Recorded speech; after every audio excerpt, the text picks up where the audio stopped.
إله إلا الله وحده لا شريك له ونشهد أن سيدنا وحبيبنا ومولانا محمدا عبده ورسوله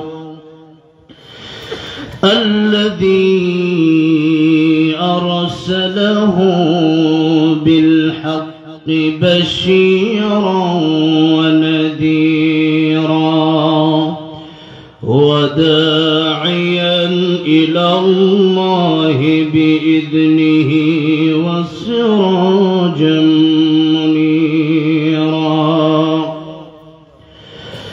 أما بعد فقد قال الله تعالى في كلامه المجيد وفي فرقانه الحميد أعوذ بالله من الشيطان الرجيم بسم الله الرحمن الرحيم يا أيها الذين آمنوا اذكروا الله ذكرا كثيرا وسبحوه بكرة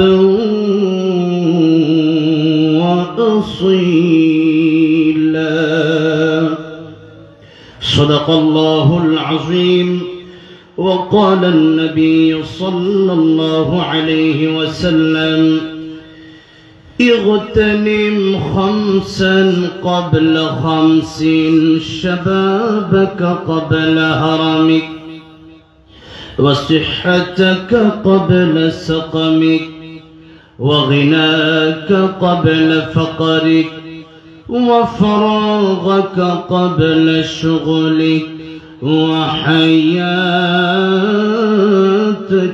قبل موتك أو كما قال النبي عليه الصلاة والسلام وقال تعالى في شان حبيبه ومحبوبه مخبرا وآمرا إن الله وملائكته يصلون على النبي يا أيها الذين آمنوا صلوا عليه وسلموا تسليما اللهم صل على محمد وعلى آل محمد كما صليت على إبراهيم وعلى آل إبراهيم إنك حميد مجيد اللهم بارك على محمد وعلى آل محمد كما باركت على إبراهيم وعلى آل إبراهيم إنك حميد مجيد ঐতিহ্যবাহী গাজীপুর জেলার কাপাসিয়া থানার ভাকুয়াদি উচ্চ বিদ্যালয় মাঠ এই মাঠের ঐতিহাসিক গাজীপুর জেলা ঐতিহাসিক কয়েকটা মাহফিলের ভিতরে এই মাহফিলটা অন্যতম একটা মাহফিল। 5 দিন ব্যাপী 13তম বার্ষিক ইসলামী মহাসম্মেলনের আজকের শেষ দিনের সমাপনী দিবসে সম্মানিত শ্রদ্ধাভাজন সভাপতি, অত্র এলাকা সহ বাংলাদেশের অসংখ্য আদর্শ মানুষের শিক্ষক যিনি আলহাজ মোহাম্মদ আব্দুল হালিম ভুইয়া সাহেব, আল্লাহ রাব্বুল আলামিন ওনার হায়াতে বারাকা দান করেন, ইলমে আমলে বারাকা দান করেন, বলেন আমিন। আমার ডান পাশে বসে আছেন আজকের মাহফিলের সম্মানিত প্রধান অতিথি, বীর মুক্তিযোদ্ধা, এই দেশের নায়ক যারা, এই দেশের প্রাণ যারা, তাদের মধ্যে অন্যতম কাপাসিয়া উপজেলা পরিষদের সাবেক চেয়ারম্যান এবং বিএনপির কাপাসিয়া উপজেলার সাধারণ সম্পাদক, বীর মুক্তিযোদ্ধা খন্দকার আজিজুর রহমান পেরা সাহেব, আল্লাহ রাব্বুল আলামিন ওনাকে এই দেশের মানুষের খেদমত করার তৌফিক দান করেন। দেশ ইসলামের জন্য আল্লাহ রাব্বুল আলামিন ওনাকে কবুল করেন, আল্লাহ রাব্বুল আলামিন ওনার অনেক হায়াত দারাজ করেন। বিশেষ অতিথি হিসেবে আজকে এসেছেন বিএনপির অনেক নেতা কর্মী। আজকের এই সুন্দর মাহফিলে আমাকে যারা দাওয়াত করলেন আমি তাদেরকে বিশেষ করে তাদের শুকর আদায় করছি।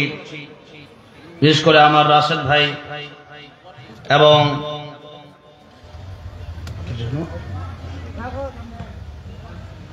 আলহামদুলিল্লাহ আশরাফ সাহেব, লম্বা সময় ধরে আপনারা কোরআনের তাফসীর গুলো শুনতেছেন। প্রথম দিন আসছিলেন আমার বন্ধু, আমাকে অত্যন্ত মহাব্বত করেন, মুতাসিম বিল্লাহ আতিকি ভাই, বিবারিয়া বাড়ি। প্রায় সময় আমাকে ফোন করেন, খোঁজ খবর নেন। কথা বলেছেন সাতক্ষীরার জিয়াউল ইসলাম যুক্তিবাদী সাহেব, কথা বলেছেন রুহুল আমিন সিদ্দিকী সাহেব, এরপরে কথা বলেছেন আমার আরেকজন বন্ধুবর টাঙ্গাইল, আমরা একসাথে অনেক প্রোগ্রাম করেছি, মুফতি শেখ হামিদুর রহমান সাইফি দামাত বারাকাতুহু। যারাই কথা বলেছেন, আজ আমার পূর্বে কথা বলেছেন, আমি শুনছিলাম, আমি খুব খুশি হলাম যে কোরআনের তাফসীর তিনি করছিলেন, কি কি কারণে মানুষ জাহান্নামে যাবে এই আলোচনা উনি করছিলেন। আমার অত্যন্ত প্রিয় মানুষ হযরত মাওলানা সালেহ আহমদ খান দামাত বারাকাতুহু। আল্লাহ যারাই কথা বলেছেন প্রত্যেকের হায়াত আল্লাহ বাড়িয়ে দেন, আল্লাহ রাব্বুল আলামিন তাদের কোরআন সুন্নাহর কথাগুলো আমাদেরকে আমল করার তৌফিক দান করেন, পড়েন আমিন।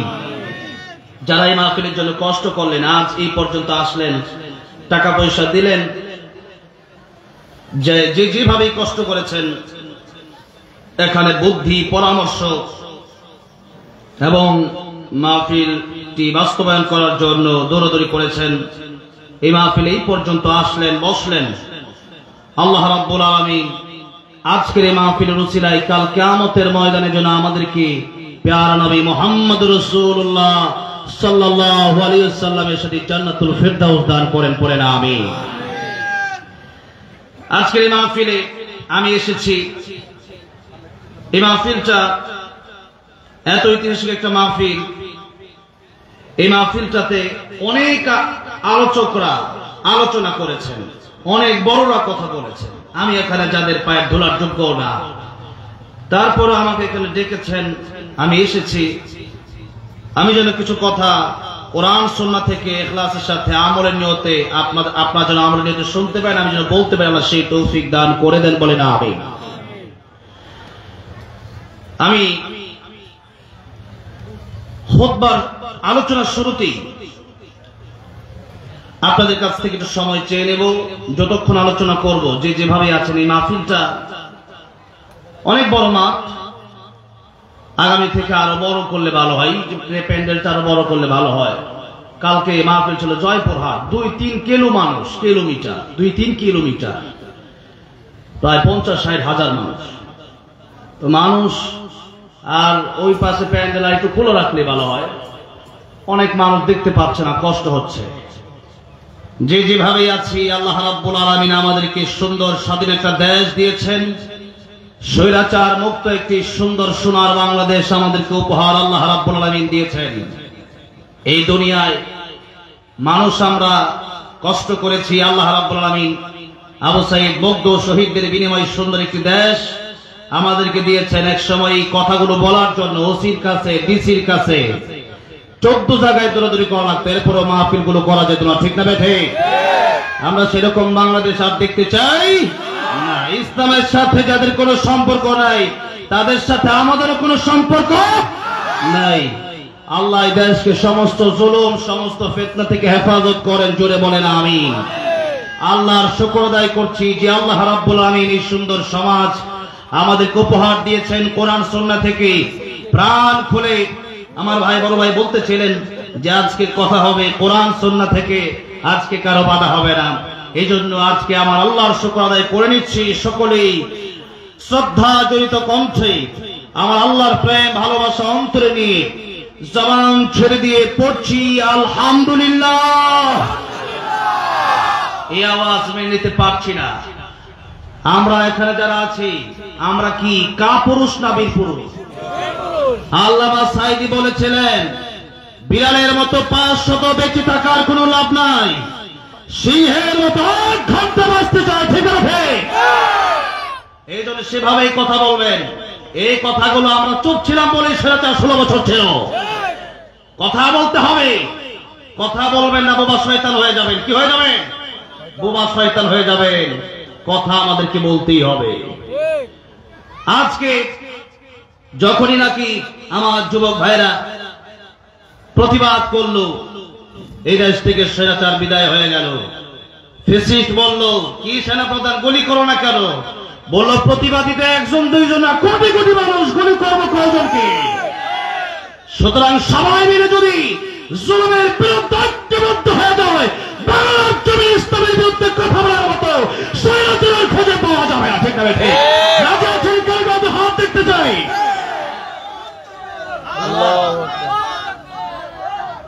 এই আওয়াজ আমার ভাইরা, আমার মুরব্বী বাবাজিরা, কথা হচ্ছে একটাই, জুলুম যেখানে হবে প্রতিবাদও সেখানে হবে। বছর জেল খাটছে, ঠিক না বেঠে? এই জালেমের বিরুদ্ধে কথা বলতে গিয়া জামাতে ইসলামের কর্মীরা জেল খেটেছে, ইসলামী আন্দোলন অনেক লোকেরা জেল খাটছে। আল্লামা সাঈদীকে 13 বছর কারাগারে রেখে ইঞ্জেকশনে বিষ শহীদ করে দিয়েছে। কথা যদি হ্যাঁ, এখানে যারা আসছেন অনেক লোক, এখানে প্রায় লোকই 5 বছর 10 বছর জেল খাটছে। তো এই যে জেল খাটছে, এই জেলটা তারা ইসলামের পক্ষে কথা বলার কারণে, সত্যের পক্ষে কথাগুলো বলার কারণে এই জেলগুলো খাটছে। আমরা সত্যের পক্ষে বলবো, জেল আসতে পারে, জুলুম আসতে পারে, তবে সত্যের পক্ষে আমাদের থাকতে হবে। বলে ইনশাআল্লাহ থাকবেন তো? ইনশাআল্লাহ আল্লাহ কবুল করেন, বলে আমিন। আল্লাহর শুকর আদায় করে বীর পুরুষের মতো সকলে আবার পড়ছি আলহামদুলিল্লাহ। এত আস্তে কথা বললে আমি ওয়াজ করতে পারবো না, চেয়ার ছেড়ে উঠে চলে যাব। কথা আস্তে বলেন কেন? কি কোনো ভয় টয় আছে নাকি? এক সময় ছিল, এখন কোনো ভয়? ভয় করে একজনকে, তিনি কে? জোরে বলেন, তিনি কে? আল্লাহকে যারা ভয় করবে তাদের কোনো চিন্তা আছে? তাদের কোনো ভয় আছে? দুনিয়ার কোনো ভয় আমরা করি না। কে বলেছেন? কার কথা? আল্লাহ রাব্বুল আলামিন বললেন ওয়ালা তাহিরু ওয়ালা তাহজানু ওয়া আনতুমুল আ'লাউনা ইন কুনতুম মুমিনিন। মুমিন যদি হয়ে যেতে পারো, ঈমানদার যদি হয়ে যেতে পারো, তোমার কোনো ভয় নাই, তোমার কোনো চিন্তা নাই। কারণ আমাদের বন্ধু দুনিয়ার কারো দরকার নাই, আমাদের আসল বন্ধু একজন। জুড়ে বলেন তিনি কি? সূরা মায়েদা আল্লাহ রাব্বুল আলামিন বলছেন ইন্নামা ওয়ালিয়ুকুমুল্লাহু ওয়া রাসূলুহু ওয়াল্লাযীনা আমানুল্লাযীনা ইউকিমুনাস সালাহ ওয়া ইউতুনাজ যাকাতা ওয়া হুম রাকিউন। আল্লাহ বলেন ঈমানদার যারা হবে তাদের বন্ধু হবে 3 জন। জুড়ে বলেন কয়জন হবে বন্ধু? 1 নম্বরে বন্ধু হবে আমার আল্লাহ, আল্লাহ রাব্বুল আলামিনকে আমরা বন্ধু বানাতে চাই কি চাই না? যখন তোমার কেউ ছিল না তখন ছিলেন কে? আবার ওই কবরে যেদিন আমাদেরকে রেখে আসা হবে, সেদিন আমাদের সাথে কবরে কেউ যাবে, সেদিন আমাদের সাথে কবরে কেউ যাবে না। ওই দিন আমাদের বন্ধু হয়ে যাবেন কে? ইব্রাহিম আলাইহিস সালামকে আগুনের ভিতরে ফেলে দেওয়া হবে। ইব্রাহিম আলাইহিস সালামকে যখন আগুনের ভিতরে ফেলে দেওয়া হবে, নমরুদ আগুনের ভিতরে ফেলে দেবে। জিবরাইল আলাইহিস সালাম এসে বললেন, ও পয়গম্বর ইব্রাহিম খলিলুল্লাহ, আপনি আমারে বলেন আপনার আগুন থেকে বাঁচায় দেব। ইব্রাহিম আলাইহিস সালাম বলেন, ও জিবরাইল, তুমি কেন আমার আগুন থেকে বাঁচাবা? আমার আল্লাহ কি অন্ধ? আমার আল্লাহ কি আমার দেখে না? আমার আল্লাহ যদি আমার দেখে, আর আমার আল্লাহ যদি আমার আগুনে পুড়ে যাওয়ার কারণে খুশি হয়ে যায়, আমি ইব্রাহিম, আমার আল্লাহ তো আমার শ্রেষ্ঠ বন্ধু, আমার বন্ধু আমার আল্লাহর জন্য আমি একবার দুইবার নয় 1000 বার আগুনের ভিতরে আমি জ্বলতে রাজি আছি। আল্লাহ বলেন, ইয়া নারু কুনি বারদান ওয়া সালামান আলা ইব্রাহিম। ও গোলাম ইব্রাহিমের জন্য তুমি আরামদায়ক হয়ে যাও। ইব্রাহিম আলাইহিস সালাম 40টা দিন সে আগুনের ভিতরে ছিলেন। এই পৃথিবী থেকে বিদায় নেওয়ার আগে পয়গম্বর ইব্রাহিম খলিলুল্লাহ পৃথিবীর মানুষকে ডেকে বললেন, পৃথিবীর মানুষেরা শোনো, এই দুনিয়াতে আমি ইব্রাহিম যত জায়গায় গিয়েছি সবচাইতে আমের জায়গায় ছিল সেই নমরুদের আগুন। আল্লাহু আকবার। এই জন্য কবি বলেছেন, যে নামে ইব্রাহিমের আগুন হলো পানি, ডাকার মতো ডাকলে আজ সাড়া দেবেন তিনি রে মন, সাড়া দেবেন তিনি। ও মধুর নাম তুমি তাই হতাশার জ্বালা, গলেতে পড়ো ও নামের মালা, ও নামের তুলনা হবে না, হবে না, তুলনা নাই নাই নাই, তুলনা নাই নাই নাই। ইশনা আল্লাহর নামে গান গাই, ইশনা মন প্রাণ জোড়াই, ইশনা মন প্রাণ জোড়াই। আল্লাহু আকবার পড়েন, আল্লাহু আকবার, জবান ছেড়ে আল্লাহু আকবার পড়েন। ও মধুর নাম চিনিলে হৃদয় হাসে, ও মধুর নামে সুখ নেমে আসে, ও নামের তুলনা মেলে না, মেলে না, তুলনা নাই নাই নাই, তুলনা নাই নাই নাই। এসো না আল্লাহর নামে গান গাই, এসো না মন প্রাণ জোড়াই, এসো না মন প্রাণ জোড়াই। আল্লাহু আকবার পড়েন, আল্লাহু আকবার, আল্লাহু আকবার জয়। এত আস্তে জোরে আল্লাহু আকবার বলেন, আল্লাহু আকবার, আল্লাহু আকবার বলেন। এই জিকির নিয়ে আজকের আলোচনা কিনিয়া কিনিয়া জিকির নিয়া সূরা আহজাব থেকে আলোচনা হবে। কষ্ট হচ্ছে আপনাদের? এখনই কি ঘুমে ধরতেছে? কুষ্টিয়া গেলাম এই তো কয়েকদিন আগে, আলোচনা করবো না, আমার সভাপতি সাহেব হুজুর কি হুজুর ঘুমে ধরতেছে, ঘুমে ধরতেছে, কি করবো শেষ করে দিলে হবে তো, ঘুমে টুমে ধরলে বইলে ঘুমে টুমে ধরলে শেষ করে দেবো, ঠিক আছে? আলহামদুলিল্লাহ। বললাম কেন? 2 দিন বিপি ওয়াজ মাহফিল, গতকালও ওয়াজ হয়েছে, আজকে ওয়াজ, কত সম্ভব? ঠিক আছে শেষ করে দিচ্ছি। ঘুমে টুমে ধরলে আমার বইলেন, সমস্যা নাই। আর হচ্ছে এই মাহফিল তো 5 দিন, তারপরে মনে হচ্ছে যে আজকে কেবলমাত্র প্রথম দিন, ঠিক আছে? ঠিক আলহামদুলিল্লাহ। আমাদের গাজীপুরের মানুষ ইমানের পাওয়ার কম না বেশি? কম না বেশি? আল্লাহু আকবার।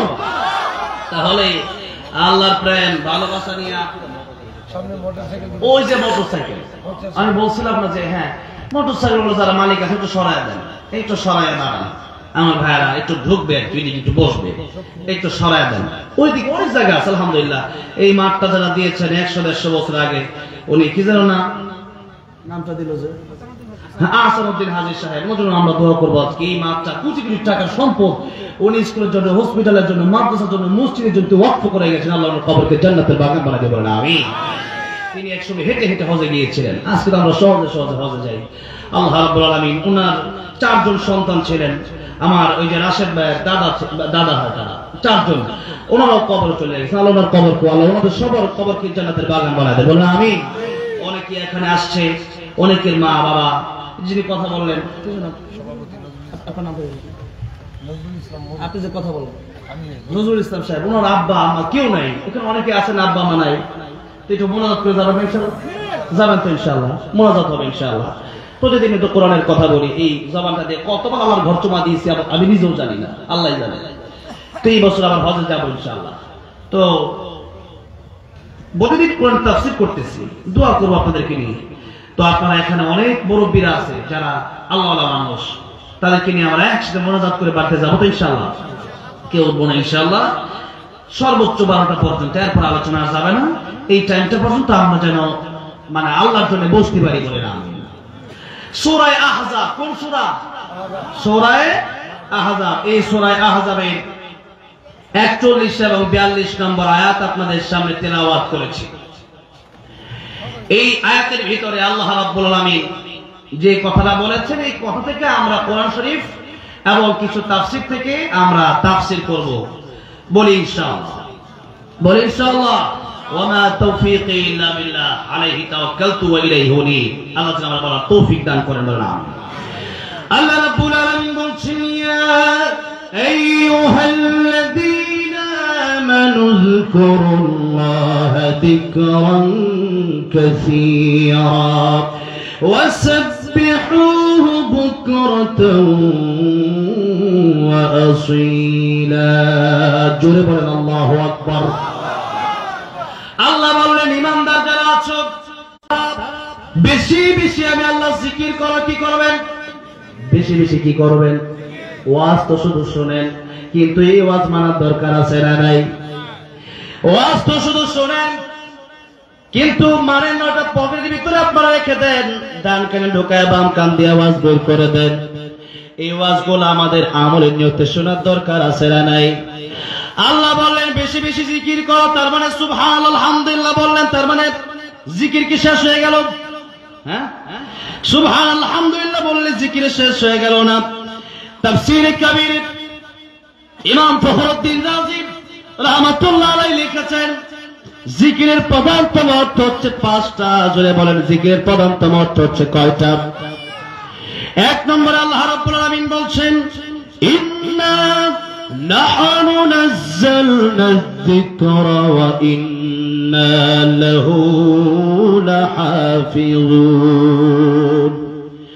আল্লাহ রাব্বুল আলামিন বলেন, আমি আল্লাহ এই জিকির নাজিল করেছি, আর আমি আল্লাহ রাব্বুল আলামিন জিকির হেফাজত করব। কিন্তু এর অর্থ কিন্তু জিকির হয় না, এর অর্থ হয় আমি আল্লাহ কোরআন নাজিল করেছি, আর এই কোরআনের হেফাজতকারী কে? তাম পৃথিবীতে যত গ্রন্থ আছে, এই সমস্ত গ্রন্থ এই পৃথিবীর মানুষ মুখস্থ করে ধরে রাখতে পারে না, কিন্তু আল্লাহর কোরআনের হাফেজ পৃথিবীতে কোটি কোটি আছে না নাই? এই জন্য একটা হিন্দু কবি নকুল কুমার বিশ্বাস, এই হিন্দু কবিও এই কোরআনের প্রতি ভালোবাসা মায়া রেখে গান বানিয়েছেন। কি গান? যদি আগুনে লেগে ধ্বংস হয় পৃথিবীর সব বইয়ের দোকান, বিশ্ব থেকে হারাবে না পবিত্র কোরআন। করবে কেমন করে কোরআন ধ্বংস? করবে কেমন করে কোরআন ধ্বংস? আগুনের হতেস আছে বিশ্ব বড় অগণিত কোরআনে হাফেজ। ঠিক না ঠিক?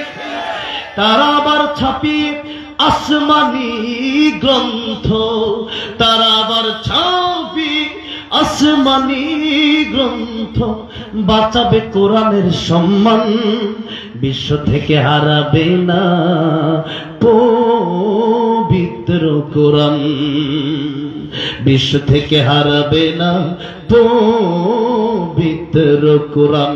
ঠিক না ঠিক? এই জন্য দেখেন কোরআন শরীফ আমার মাদ্রাসায় এমন ছাত্র আছে যেই ছাত্ররা 6 মাসে 1 বছরে কোরআন শরীফ হিফজ করে নেয়। একটা ভুল আপনি পুরা কোরআন শরীফ তারে প্রশ্ন করবেন, আটকাতে পারবেন না।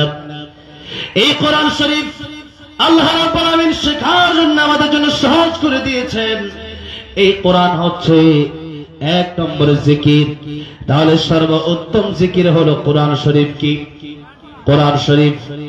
কিন্তু বড় দুঃখজনক বিষয়, জিকির শুধু আমরা মনে করেছি সুবহানাল্লাহ আলহামদুলিল্লাহ, এই জিকির ঠিক করতেছেন, কিন্তু সুবহানাল্লাহ আলহামদুলিল্লাহ জিকির অবশ্যই ফজিলত আছে, নাই যে তা না, অবশ্যই ফজিলত আছে, কিন্তু ফরজ নামের যদি আপনি শুধু সুন্নত মানেন, সেই সুন্নতের কোনো দরকার নাই। নামাজ পড়তে গেলেন, সতর থাকলেন না, লুঙ্গি খুলে যদি পাগড়ি পরেন নামাজ হবে, কারণ সতর আপনার ঢাকা নাই। আমার আগে হুজুর ওয়াজ করেছেন, নামাজের ওয়াজিব 14টা, সতর ঢাকা আছে না নাই? আছে। তো এই যে সতর ঢাকা আছে, সতর যদি আপনার খোলা থাকে নামাজ হবে না। এই জন্য নামাজের ভিতরে এটাও তো আছে যে নামাজ যদি পড়তে হয়, নামাজের ভিতরে আল্লাহর কোরআন শরীফ অশুদ্ধভাবে তিলাওয়াত করলে নামাজ হবে? হবে নাকি? কিয়ামতের ময়দানে সর্বপ্রথম কিসের হিসাব হবে বলেন?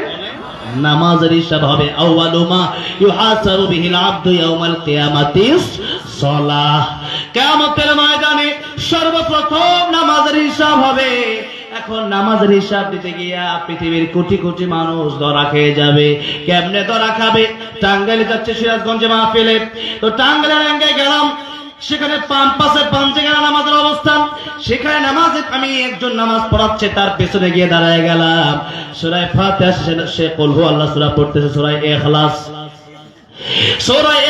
পড়তেছে, কুল হু আল্লাহু আহাদ হইছে হবে কি? কুল হু আল্লাহু আহাদ। তো এই শিক্ষা কোরআন শরীফ যদি না শিখেন তেলাওয়াত শুদ্ধ হবে? হবে হবে না। আল্লাহর কোরআন যদি আপনি সহি শুদ্ধ না করে না শিখেন, বড় বিপদে পড়ে যাবেন। আমি দেখলাম কুল হু আল্লাহু আহাদ পড়লো, আল্লাহু আহাদ মানে আল্লাহ একক, আল্লাহর কোন শরীক নাই। কিন্তু সে যখন পড়লো আহাদ, তার মানে আল্লাহ ওয়াদা। কই আল্লাহ একক, কই আল্লাহ ওয়াদা, অর্থের কোন মিল আছে নাকি? অর্থ পুরাই চেঞ্জ হয়ে গেছে, অর্থের পরিবর্তন হয়ে গেছে। এখন আমার নাম তাশরিফ, আমার গায়ে কিরে তাশরিফ পিয়া, আমি কি করবো? আমি কই দিকে কারণ নিচে তোরা দুইটা দেই, কারণ কি আমার নাম তুই ভেঙে এলি কেন? ঠিক আছে ঠিক। আল্লাহর কোরআন এটা আল্লাহর কালাম, এটা আল্লাহর একটা অংশ, এটা কোনো মাখলুক না। আল্লাহর কালাম, আল্লাহর অংশ, আল্লাহর কোরআন। এই কোরআন শরীফ আপনি সহি শুদ্ধ করে শিখলেন না, যার কারণে নামাজ ভঙ্গের কারণ 19টা। নামাজ ভঙ্গের কারণ কয়টা? 19টা। সর্বপ্রথম নামাজ ভঙ্গের কারণ কি? নামাজে অশুদ্ধ পড়া। কি অশুদ্ধ পড়া? কোরআন শরীফ অশুদ্ধ পড়া, ঠিক নেবে ঠিক। এখন কোরআন শরীফ যদি আপনি নামাজের ভিতরে অশুদ্ধ পড়েন, নামাজ হবে না। কিয়ামতের ময়দানে আপনি সারা জীবন নামাজ পড়েছেন, কপালে দাগ ফেলে দিয়েছেন, কিন্তু কোরআন শরীফ শুদ্ধ নাই, যার তার নামাজ হবে না। এখন আপনি কেন কোরআন শুদ্ধ করলেন না? ও বাবাজি, বয়স তো কম হয় নাই, কোরআন যদি না শিখেন তাহলে আপনি প্রকৃত মানুষ হতে পারবেন না। কার কথা? কে বলেছেন? সূরা রহমান, আল্লাহ বলেন আর রহমানু আল্লামাল কুরআন খালাকাল ইনসান। আমি আল্লাহ রহমান, দয়াময় আল্লাহ, তিনি যিনি তোমাদেরকে কোরআন শিখালেন, এরপরে আল্লাহ মানুষ বানালেন। এখন আমরা তো দেখি আগে দুনিয়ায় আমরা আসলাম, এরপরে আমরা কোরআন শিখলাম, কিন্তু দুনিয়ায় আসছে তো আসাদ নূরও আসছে, তাসলিমা নাসরিনও আসছে, ওই সুরাতার হাসিনাও তো দুনিয়ায় আসছে। কি মানুষ নাকি? আল্লাহ কয় এরা প্রকৃত মানুষ না। কোরআন বিরোধী যারা হয়, আল্লাহ বিরোধী যারা হয়, এরা কুত্তার চেয়ে খারাপ। ঠিক না ঠিক? এটাকে আমি বানিয়ে বলছি? আল্লাহ বললেন লাহুম কুলুবুন লা ইয়াফকাহুনা বিহা ওয়া লাহুম আ'য়ুনুন লা ইউবসিরুনা বিহা ওয়া লাহুম আযানুন লা ইয়াসমাউনা বিহা উলাইকা কাল আন'আমি বাল হুম আদাল উলাইকা হুমুল গাফিলুন। আল্লাহ বলেন এই দুনিয়ায় তোমাদেরকে সৃষ্টি করলাম আমি আল্লাহ রাব্বুল আলামিন তোমাদেরকে বোঝার জন্য দুনিয়ায় পাঠানোর উপর এমনি রেখে দেই নাই, বোঝার মতো শক্তি আমি আল্লাহ তোমাদেরকে কলব দিয়েছি। এই কলব দিয়ে সব বুঝলা, কিন্তু আল্লাহর কোরআন যদি না বোঝো তাহলে এই দুনিয়ায় প্রকৃত মানুষ হওয়া যাবে। কান দিয়েছি আমি আল্লাহ কোরআন শোনার জন্য, কিন্তু সেই কোরআন না শুনে শুনছো গান বাজনা, তুমি প্রকৃতপক্ষে মানুষ হতে পারবা না। আমি আল্লাহ রাব্বুল আলামিন চোখ দিলাম কোরআন দেখার জন্য, সেই চক্ষু দিয়ে কোরআন দেখলা না, দেখলা বেপরদা নারী। আমি আল্লাহ রাব্বুল আলামিন ঘোষণা দিলাম উলাইকা কাল আনআমি বাল হুম আদাল, এরা শুধু কুকুর নয়, এরা কুকুরের চাইতে আরো বড় নিকৃষ্ট। অথচ কোরআন শরীফের অন্য আয়াতে সূরা বানী ইসরাঈলে তাকায় দেখেন আল্লাহ বলছেন ওয়ালাকাদ কাররামনা বানী আদম। এই পৃথিবীতে আকাশ জমিন চন্দ্র সূর্য গ্রহ নক্ষত্র আমি আল্লাহ যা বানিয়েছে, আমি আল্লাহ রাব্বুল আলামিন সবচাইতে দামি বানিয়ে দিলাম বনি আদমকে তথা মানুষকে। জুড়ে বলেন সুবহানাল্লাহ। আল্লাহ পাক শ্রেষ্ঠত্ব দিলেন। কেন শ্রেষ্ঠত্ব দিলেন? আপনারা অনেকেই প্রশ্ন করতে, অনেকেই বলে ফেরেশতার দাম বেশি না মানুষের দাম বেশি? কার দাম বেশি? মানুষের দাম বেশি। কারণ বনি আদম আলাইহিস সালামকে ফেরেশতা সিজদা করছে না আদম ফেরেশতাকে করছে? ফেরেশতারা আদম আলাইহিস সালামকে সিজদা করছে কি করছে না? করছে।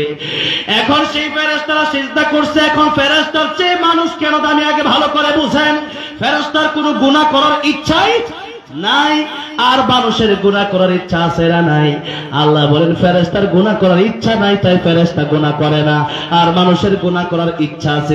এরপরেও যদি মানুষ গুনাহ না করে, ফজরের সবাই ঘুম থেকে উঠতে মন চায়, ঘুমা থাকতে মনে চায়, এরপরেও মানুষ যদি ফজরের নামাজে চলে যায় ফেরেশতার মতো হতে পারে না, বরং ওই মানুষটা ফেরেশতার চেয়ে দামি হয়ে যায়। আল্লাহু আকবার। এই জন্য মানুষের দাম আল্লাহ রাব্বুল আলামিন বাড়িয়ে দিয়েছেন।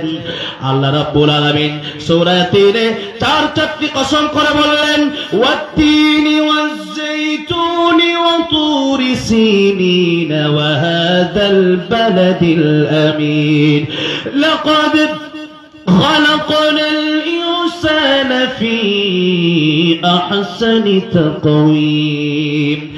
আল্লাহ রাব্বুল আলামিন চারটা কসম খেয়ে বললেন এই পৃথিবীতে যত সৃষ্টি আমার আছে সবচেয়ে সুন্দর করে আমি আল্লাহ মানুষ বানিয়েছি। জোরে জোরে বলা যাবে না সুবহানাল্লাহ। দুনিয়া সুন্দর, মানুষ সুন্দর, আসমান সুন্দর, জমিন সুন্দর, সুন্দর সুন্দর এই পাল্লা, জানি না কত সুন্দর তুমি আল্লাহ, জানি না কত সুন্দর তুমি আল্লাহ। বলেন দুনিয়া সুন্দর, মানুষ সুন্দর, আসমান সুন্দর, জমিন সুন্দর, সুন্দর সুন্দর এ পাল্লা, জানি না কত সুন্দর তুমি আল্লাহ, জানি না কত সুন্দর তুমি আল্লাহ। কিয়ামতের ময়দানে জান্নাতে যারা যাবে এদের সাথে আমার আল্লাহ দেখা করবেন। বলেন সুবহানাল্লাহ। আল্লাহর সাক্ষাৎ চান কি চান না? আল্লাহ দেখা চান তো আপনারা? যে আল্লাহর জন্য এত ইবাদত করলাম, সে আল্লাহর দেখার ইচ্ছা আছে না? আছে তো নাকি? আল্লাহ বললেন সূরা কাফের শেষে ফামান কানা ইয়ারজু লিকা রাব্বিহি ফালইআমাল আমালান সালিহান ওয়া লা ইউশরিক বিইবাদাতি রাব্বিহি আহাদা। আল্লাহ দেখা করবেন তাদের সাথে যারা নেক আমল করবে আর শিরিক করবে না। আমাদের দেশে শিরিক আছে না নাই? বাবার পূজা আছে না নাই? মাজার পূজা আছে না নাই? মাজার পূজা যারা করবে, কবরে গিয়ে যারা পূজা করবে, এদের ঈমান নাই, এরা তো শিরিক করে। আমি ইন্ডিয়া গিয়েছিলাম ওয়াজ মাহফিল করার জন্য, আমাকে গ্রেফতার করা হয়েছিল। সেখানে আমাকে পুলিশ জিজ্ঞাসা করলো আপনি ইন্ডিয়াতে আছেন কিসের জন্য? এক আল্লাহর দাওয়াত দেওয়ার জন্য। আমি বললাম ভাই এক আল্লাহর দাওয়াত দেওয়ার জন্য। আমরা বললাম আমরাও তো আল্লাহরে মানি। আমি বললাম কেমনে মানেন?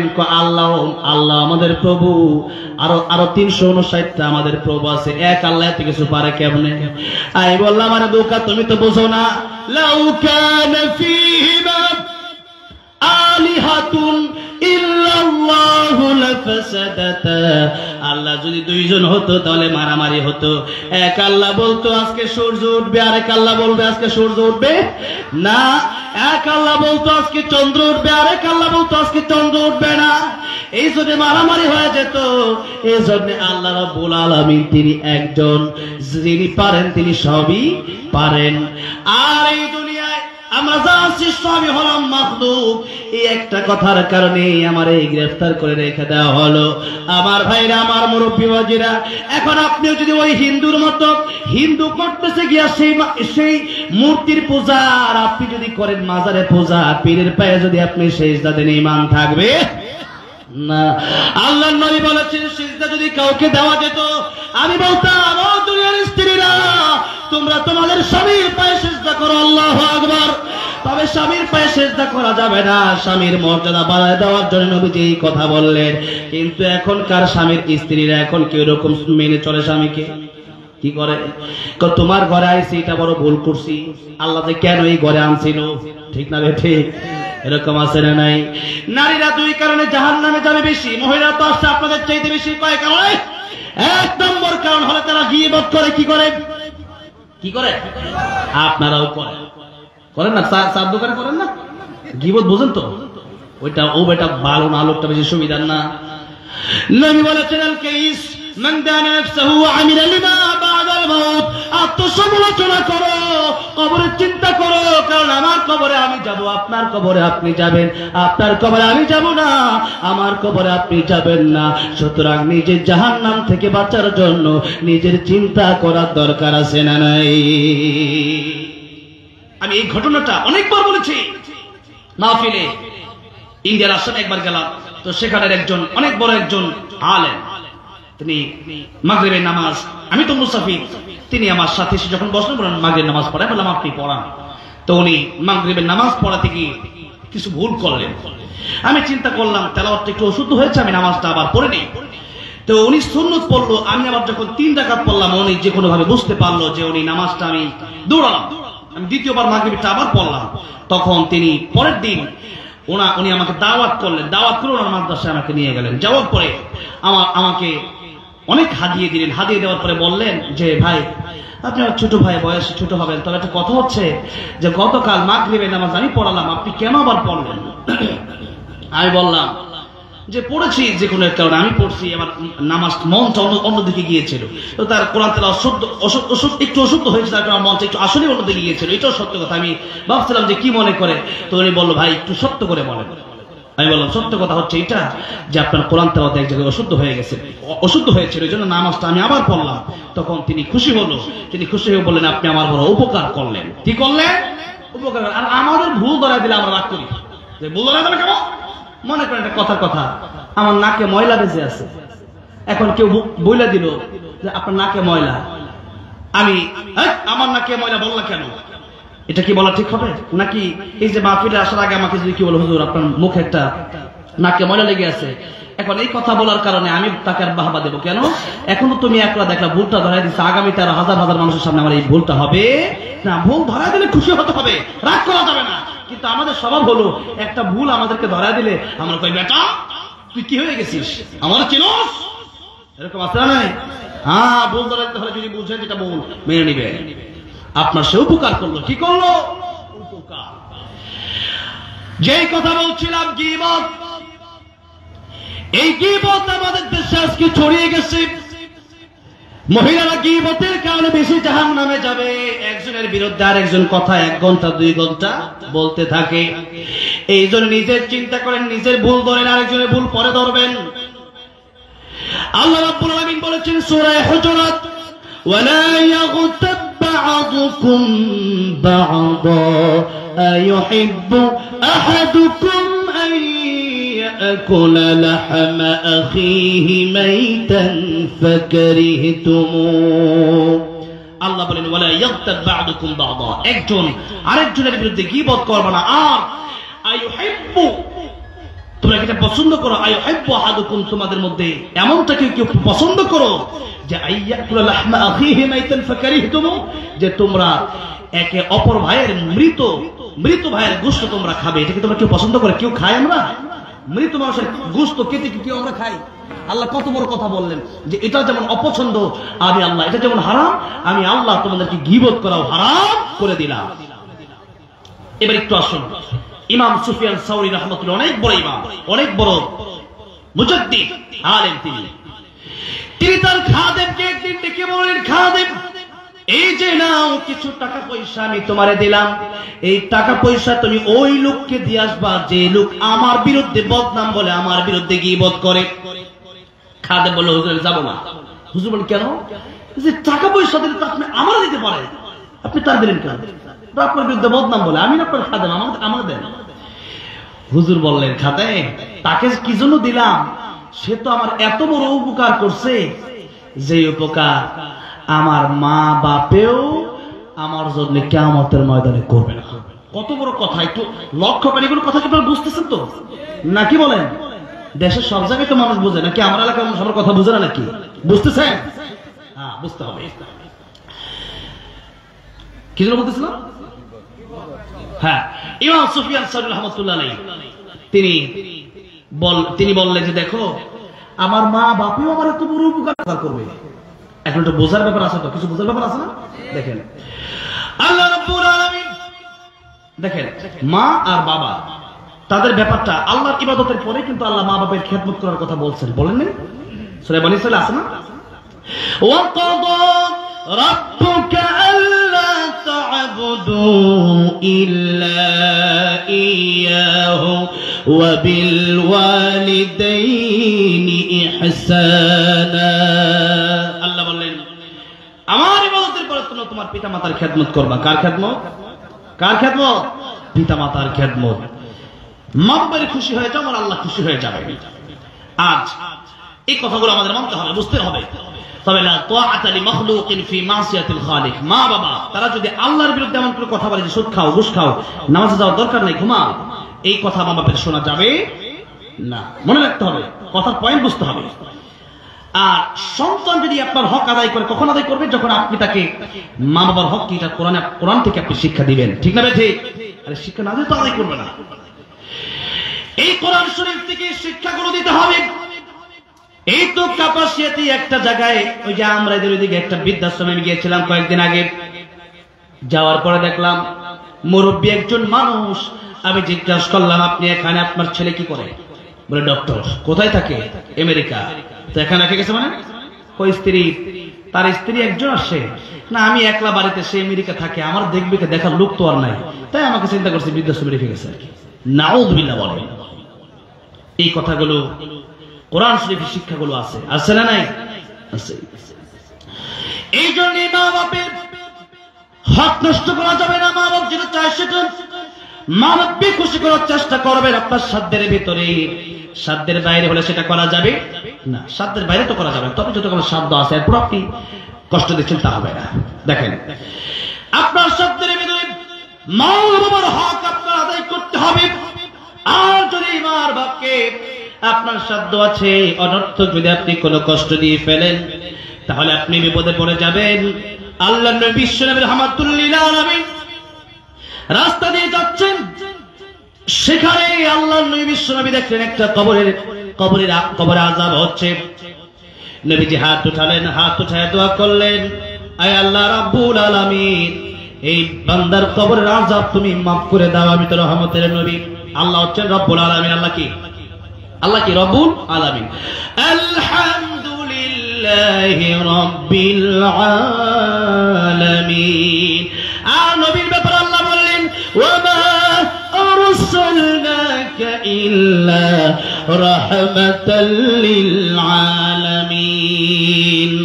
রাহমাতুল লিল আলামিন নবী, রাহমাতুল লিল আলামিন নবী, কোরআনে প্রমাণ। আশিক বিনে কে বুঝিবে আমার দয়ার নবীর শান। খারাপ লাগতেছে? নবীর প্রেমে একটু গাওয়া যাবে না ইনশাআল্লাহ? বলেন না, রাহমাতুল লিল আলামিন নবী, রাহমাতুল লিল। কেমনে জোরে জোরে মুখটা খুলে বলেন না। রাহমাতুল লিল আলামিন নবী রাহমাত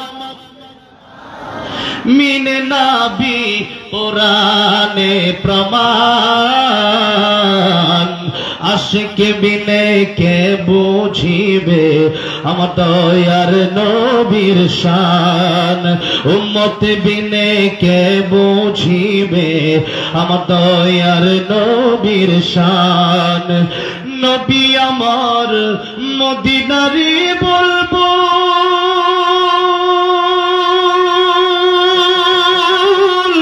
আমার আল্লাহ ভালোবেসে নামটি দিলেন হাবিবে রাসূল আল্লাহু আকবার নবী আমার মদিনারি বলবো আমার আল্লাহ প্রেম করিয়া নামটি দিলেন মুহাম্মদ রাসূল ওই নবীকে ভুল বুঝিলে ওই নবীকে ভুল বুঝিলে থাকবে না ঈমান আশিক বিনে কে বুঝিবে আমার দয়ার নবীর শান বলেন না আশিক বিনে কে বুঝিবে আমার দয়ার নবীর শান রাহমাতুল লিল আলামিন নবী রাহমাতুল লিল কোরআনে প্রমাণ আশিক বিনে কে বুঝিবে আমার দয়ার নবীর শান উম্মত বিনে কে বুঝিবে আমার দয়ার নবীর শান জোরে বলেন সুবহানাল্লাহ কষ্ট হচ্ছে আপনাদের এই মাত্র 11টা বাজলো আর কি আধা ঘন্টা চালাবো বলা যায় নাকি ঘুম টুম ধরতেছে বলা যায় 1 ঘন্টা আলহামদুলিল্লাহ কি কষ্ট হচ্ছে আপনাদের আজকে যদি আপনি এক দুজন চলে যাচ্ছে আপনার যদি আজকে চলে যান মা বাপের নামে দোয়া না করে লিখে রাখেন এমন হতে পারে যে আগামীতে আপনি থাকবেন না দুনিয়ায় আপনার সন্তান আপনাকে ফাঁকে দিয়ে আপনার নামে দোয়া না করে চলে যাবে ঠিক আছে ঠিক এই জন্য আজকে আমরা একসাথে বাবার নামে মায়ের নামে এই যারা অন্ধকার কবর দেশে চলে গেল পরকালে যেন পরকাল প্রজন্ম যেন আমাদের জন্য দোয়া করে সেই মাহফিলগুলোতে সেই জন্য আমাদের পূর্বপুরুষ যারা চলে গেল এদের জন্য একটু দোয়া করে যাওয়ার দরকার আছে না নাই তাহলে একসাথে ইনশাআল্লাহ আমরা বাপের নামে মায়ের নামে দাদার নামে দাদির নামে নানার নামে নানির নামে আমাদের পূর্বপুরুষদের নামে একটু মোনাজাত করে যাব এই মাহফিলটা আজকে হচ্ছে এই মাহফিল প্রতিদিন হবে না আজকে শেষ হয়ে যাচ্ছে আগামীকাল আমি আপনি নাও থাকতে পারি এই যে তওবা করে বাড়িতে যান রাজি আছেন ইনশাআল্লাহ লিল্লাহি তাকবীর লিল্লাহি তাকবীর আল কোরআনের আয়াত লিল্লাহি তাকবীর তাহলে কি আর 2-5 মিনিট আধা ঘন্টা বলা যায় তো নাকি কষ্ট হলে আমাকে জানায় দেবেন তাহলে আমার সুবিধা আমি চলে যাব আগামীকাল আবার উত্তরবঙ্গে সেই মাহফিল রাখছি একটা দিন মাঝখানে হুট করে যখন আমাকে বলছে যে আমরা আপনাকে অনেক মহব্বত করি এরপরে এই মাহফিলের জন্য আমাদের কাইমুল্লাহ সাহেবের কাছে ফোন দিচ্ছে আর কি তো উনি আমার বলছে তো আজকে মাহফিলটা সম্ভবত সিরাজগঞ্জ কোথায় ছিল আমি বললাম যে একদিন পিছানো যায় পরে তারা বললো হ্যাঁ তো এই জন্য আজকে গতকাল ছিল সেই জয়পুরহাট কোথায় এই ইন্ডিয়া একবারে ইন্ডিয়ার বর্ডার হুজুর এই যে মাহফিল এই যে বর্ডার এই যে লাইট জ্বলছে আর পরে হচ্ছে ইন্ডিয়া তো গতকাল জয়পুরহাট এই একটা দিনের জন্য আবার গাজীপুর আসলাম আবার আগামীকাল যাবো সিরাজগঞ্জ তো সবাই দূরে দূরে আমার দেশে তো আমার অনেক আলোচনা করা আছে আলহামদুলিল্লাহ করে আমি খুব এই দিকে খুব কমই 1-2টা মাহফিল নিছে আর কি তো যাই হোক তো সেদিকে আমার মাহফিলগুলো বেশি তো আজকে এই মাহফিলটাতে যারা আসছি আমরা একটু যেন একসাথে মোনাজাত করে যেতে পারি বলেন ইনশাআল্লাহ আমার ভাইরা আমার মুরব্বী বাবাজিরা বলতেছিলাম নবী দেখলেন মায়ের কবরে আযাব হয় এবার নবীজি হাত তুললেন নবীর হাতের দাম আছে না নাই বলেন আছে না নাই নবী হাত তুললেন কিন্তু আমার নবী হাত তোলার পরে সাহাবায়ে কেরাম রাদিয়াল্লাহু আনহুম আজমাইন দেখলেন কবরে আযাব মাফ হয় না আমার নবীজি দ্বিতীয়বার আবার হাত উঠালেন দ্বিতীয়বার আবার হাত উঠায়া আল্লাহ রাব্বুল আলামিনের কাছে দোয়া করলেন আল্লাহ রাব্বুল আলামিন একবার আমি দোয়া করলাম কবুল হলো না আমি আরেকবার হাত উঠালাম আয় আল্লাহ রাব্বুল আলামিন এই কবরের আযাব তুমি maaf করে দাও। এই কবরের আযাব আমি রাহমাতুল লিল আলামিন নবী আমার তো আর সহ্য হচ্ছে না কবরের আযাব দেখে। লোকটা মুসলমান, এরপরেও কেন কবরের আযাব হয়? সাহাবীরা তো আমার নবী দোয়া করলেন, আল্লাহ তার কবরের আযাব তুমি maaf করে দাও। সাহাবীরা বললেন আমিন। এবার আমার নবী তাকে দেখতেছেন, এবার কবরের আযাব maaf হয় না। আমার নবীজি আরেকবার হাতটা উঠায় ফেললেন, আল্লাহ রাব্বুল আমিন এই লোকটার কবরের আযাব তুমি maaf করে দাও। একবার দুইবার তিনবার রাহমাতুল লিল আলামিন নবী হাত তুললেন, সাহাবায়ে কেরাম রাদিয়াল্লাহু আনহুম আজমাইন আমিন বললেন। এরপরে নবী তাকায় দেখতেছেন কবরের আযাব maaf হয় না, কবরে ধাউ ধাউ করে আগুন জ্বলতেছে। আমার নবী ডাক দেন, আয় আল্লাহ রাব্বুল আলামিন এই কবরে আযাব হয়, আমি রহমতের নবী একবার দুইবার তিনবার আমি কবর আযাব বন্ধ হওয়ার জন্য দোয়া করলাম। আয় আল্লাহ রাব্বুল আলামিন কবর আযাবকে maaf করে দেওয়া যায় না। আমার আল্লাহ জিবরাইলকে পাঠিয়ে বললেন, জিবরাইল যাও আমার নবীর কাছে গিয়া বলবা আমার নবী আমার হাবিব আমার বন্ধু ঠিক আছে, কিন্তু এই কবর যেই কারণে আযাব হয় আমার নবী কিয়ামত পর্যন্ত এই লোকটার জন্য দোয়া করলে তার কবরের আযাব আমি আল্লাহ maaf করব না। আমার নবীকে গিয়ে জানাই দিবা তার মাকে সে কষ্ট দিয়েছে, তার মা যতক্ষণ পর্যন্ত তাকে maaf করে না দিবে ততক্ষণ পর্যন্ত আমি আল্লাহ রাব্বুল আলামিন তার কবরের আযাব maaf করব না। এবার জিবরাইল সেই আল্লাহর নবী বিশ্ব নবী রাহমাতুল লিল আলামিনকে বললেন, ইয়া রাসূলুল্লাহ ইয়া হাবিবাল্লাহ এই লোকের কবরের আযাব ততক্ষণ পর্যন্ত maaf হবে না যতক্ষণ পর্যন্ত তার মা তারে maaf না করবে। আমার নবীজি সেই যুবকের মাকে ডাকলেন কবরের পাশে, দেখি বললেন, মা গো এই কবরে আযাব হয় তুমি কি জানো? নবী ইয়া রাসূলুল্লাহ ইয়া হাবিবাল্লাহ আমি জানি না। নবী জিজ্ঞেস করলেন কবরটা কার? ওই মহিলা বললেন, ইয়া রাসূলুল্লাহ ইয়া হাবিবাল্লাহ কবরটা আমার সন্তানের। নবী আমার দেখে বললেন, ও মা এই কবর তুমি যদি একবার দেখতে মহিলারে তুমি সইতে পারতে না, ও মা তুমি কি তারে maaf করে দিতে পারো না? মহিলা বলে, ইয়া রাসূলুল্লাহ ইয়া হাবিবাল্লাহ আমি তারে maaf করব না। নবী বললেন, কেন maaf করব না? মহিলাটি কি বলে, ইয়া রাসূলুল্লাহ ইয়া হাবিবাল্লাহ আমার গায়ে যে আঘাতগুলো আমার সন্তান করেছে তার স্ত্রীর কথা শুনে এই আঘাতগুলো এখন আমার পিঠে দাগ আছে, ইয়া রাসূলুল্লাহ আমি maaf করব না। নবী যে বড় কষ্ট পেয়ে গেলেন, মা হইয়া এখন তোরে maaf করে নাও। আমার নবী ডাক দিয়ে বলেন, মা গো তুমি কি তারে maaf করবা না? বলে না। আমার নবী আমার আল্লাহর কাছে দোয়া করে বললেন, আল্লাহ রাব্বুল আলামিন আমার আগের দোয়া তুমি কবুল করো নাই, এখন আমি রাহমাতুল লিল আলামিন নবী হইয়া তোমার কাছে আরেকটা দোয়া করতে চাই। আয় আল্লাহ রাব্বুল আলামিন আগের দোয়াটা যদিও কবুল হয় নাই কারণ হকটা তার মায়ের সাথে সম্পৃক্ত, এখন আমি আরেকটা দোয়া করব। তুমি যেমন আমাকে কবর আযাবটা দেখাইলা তার মাকেও তুমি কবর আযাবটা দেখাও। আমার আল্লাহ বললেন, ও আমার হাবিব ও আমার বন্ধু আমি আল্লাহ রাব্বুল আলামিন আপনার আগের দোয়া যদিও কবুল করি নাই কিন্তু আপনার এই মুহূর্তের দোয়া আমি আল্লাহ কবুল করে নিলাম। তার মাকে আমি আল্লাহ কবরের আযাব দেখায় দিলাম। জোরে করে আল্লাহু আকবার। তার মা যেই মাত্র কবরের আযাব দেখতে পারলো, তার মা তাকে দেখতেছে কবরে আযাব হয়, যেই মাত্র দেখলো মহিলা চিৎকার মেরে বলে, ইয়া রাসূলুল্লাহ ইয়া হাবিবাল্লাহ কবরে আযাব বুঝি এত ভয়ঙ্কর আযাব। নবী আমার দেখে বলে, ও তোর উম্মতের এক একটা হাতুড়ির বাড়ি কত জোর। উহুদ পাহাড়ে আমি চুমু দিয়ে এসেছি, সে উহুদ পাহাড় ৮ মাইল লম্বা পাহাড়। নবী আমার দেখে বলে, তোর উম্মতের ওই পাহাড়কে যদি কবরের হাতুড়ি দিয়ে একটা বাড়ি দেওয়া হয় আগুনের হাতুড়ি দিয়ে পাহাড়টা চূর্ণ বিচূর্ণ হয়ে যাবে। আর আপনি আমি কত বড় মানুষ, আমাকে আপনাকে কিয়ামত পর্যন্ত এই হাতুড়ি দিয়ে যদি বাড়ি দেওয়া হয় আপনার অবস্থা কি হবে? একটু চিন্তা করলে পরে, কবর নিয়ে চিন্তা করলে পরে, পরকাল নিয়ে চিন্তা করলে পরে, কিয়ামতের ময়দান নিয়ে মানুষ চিন্তা করলে পরে মানুষ গুনাহ করতে পারে না, মানুষ আল্লাহর ওলি হয়ে যায়। কি নিয়ে চিন্তা করবেন?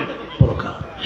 নবী আমার বলে, সাবিরা আমার মনে চাই আমি দোয়া করি আমার আল্লাহ যেন আমার উম্মতকে কবরের আযাব দেখায়া দেয়, কিন্তু আমি কেন দোয়া করি না?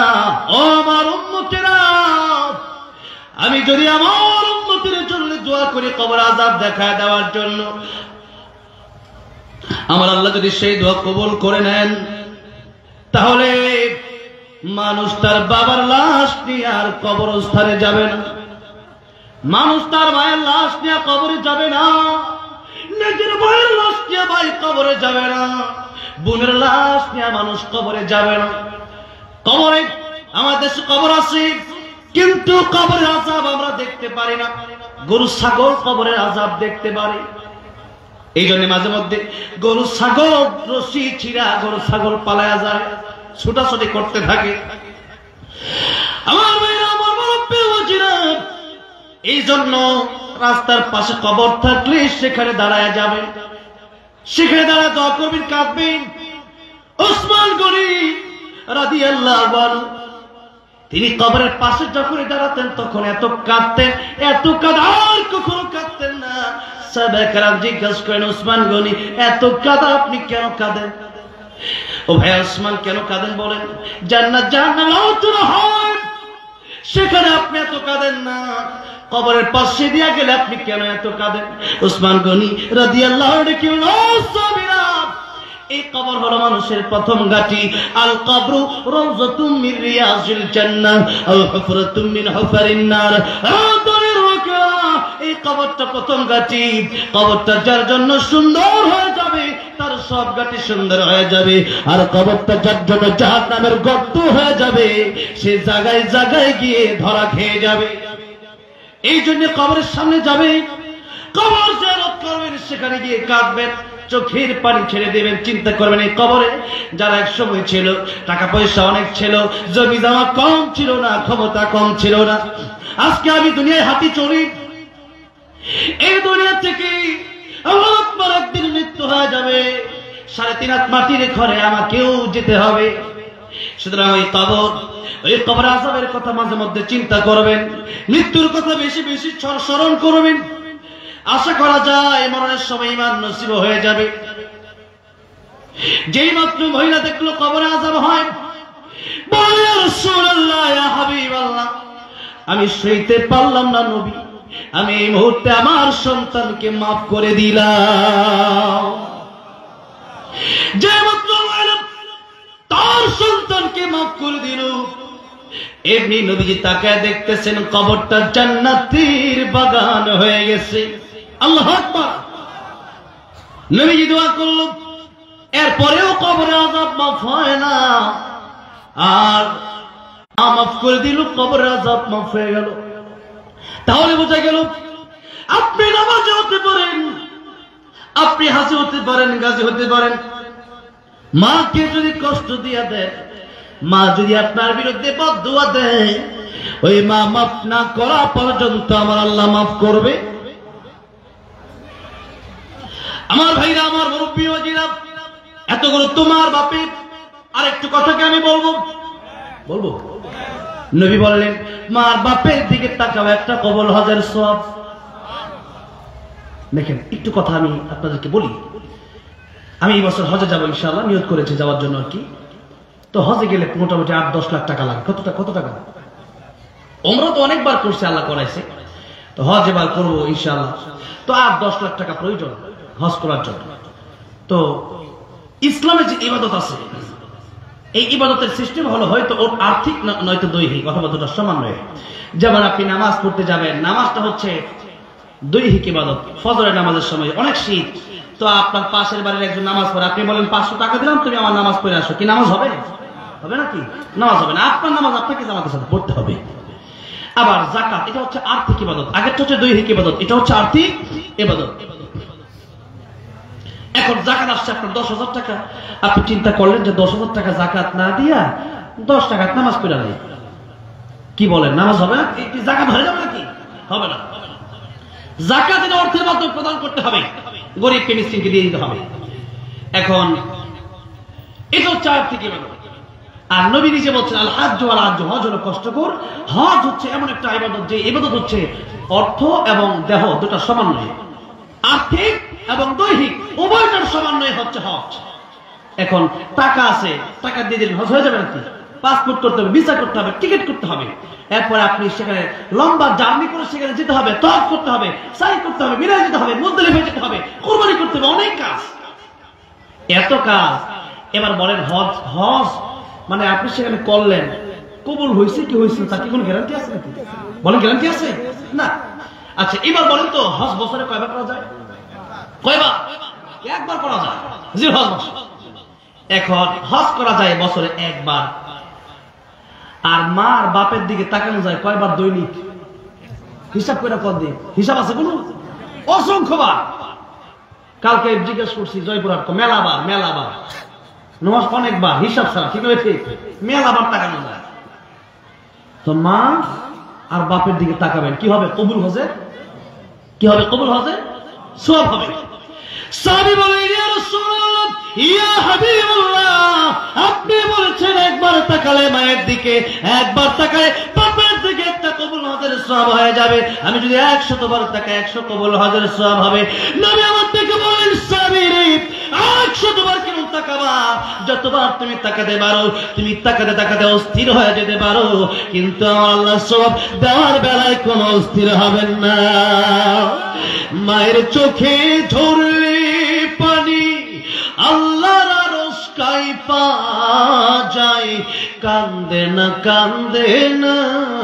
যেন মায়, কান্দে না যেন মায়। মায়ের মনে কত কষ্ট জানো না কি ভাই, এই জগতে মায়ের মতো আপন কেহ নাই। সেই মায়ের কষ্ট কেহ, সেই মায়ের কষ্ট কেহ দিও নাই দুনিয়ায়, কান্দে না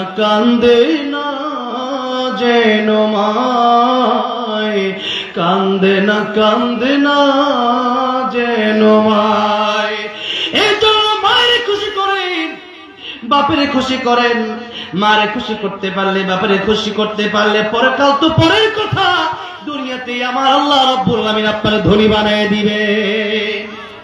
দুনিয়াতে কি বানায় দিবে? ধনী হইতে চাই না তো কি হবে? চাই, আরে ধনী হইলে তো কোনো সমস্যা নাই।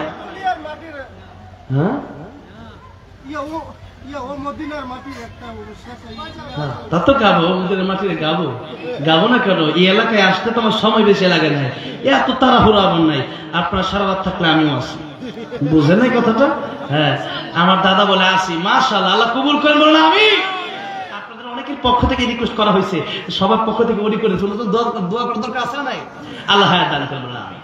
গজল তো আমি গাবো, তবে কথা হচ্ছে কিছু কথা তো আমার বলতে হবে। দেশে তো অনেক সমস্যা, এগুলো ফজিলত কিছু বলতে হবে না, কিছু ওয়াজ করতে হবে না, তাফসীর কিছু করতে হবে না, যেটা শেষ করে দিই।